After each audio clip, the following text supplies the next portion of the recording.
Here in child development, we do a lot of centers work. That means that we do some instructional period where students are either on the carpet or working at their table, and then we spend 2 periods a day working in centers for 30 minutes each center. This is a time for students to explore different parts of learning, such as creativity through blocks, fine motor, reading skills at the library, dramatic play, and other things like that. This is something that we change out every 2 weeks, so it's important for a teacher to make sure that they are on top of the materials they need and the instructional tools that will help facilitate continuous growth through these centers. After 2 weeks, students tend to get a little bit antsy, and that is why it is very important to change those centers.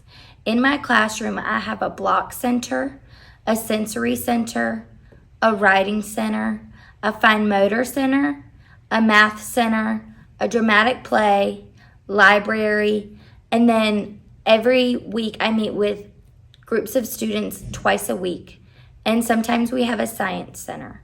This week we are transitioning away from our weather center and into our next theme, which is animals. Come along with me and I will show you how we change centers within a child development classroom.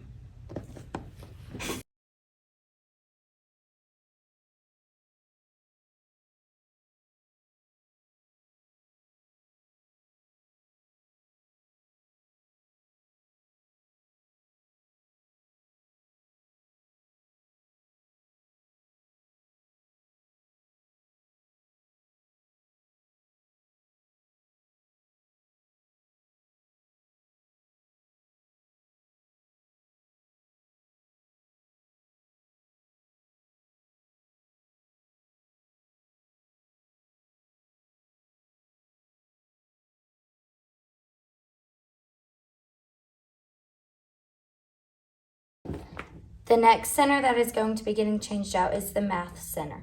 I am taking away number locks, which had locks and keys that matched, and I am replacing it with cows that have dots and numbers, so students have to match the half of the cow to the numbers.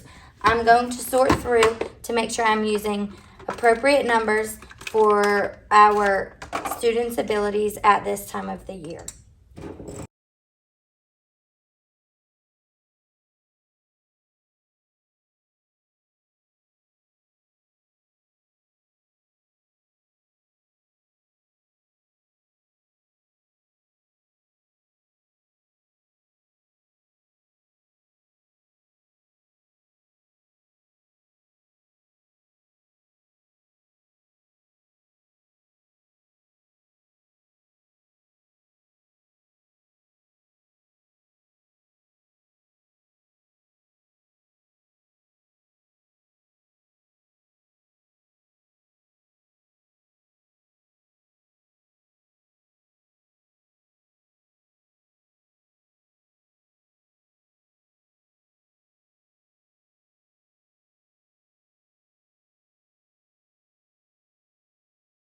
The center I switch out last is the library center.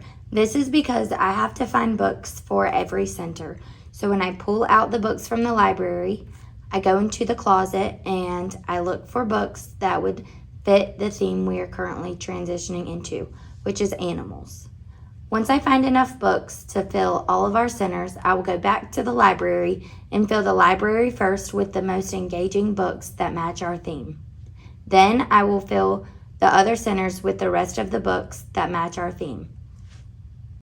Now that all of my centers are successfully changed, I can go home knowing that I can start the week off fresh and the next week after that with successful centers for my students.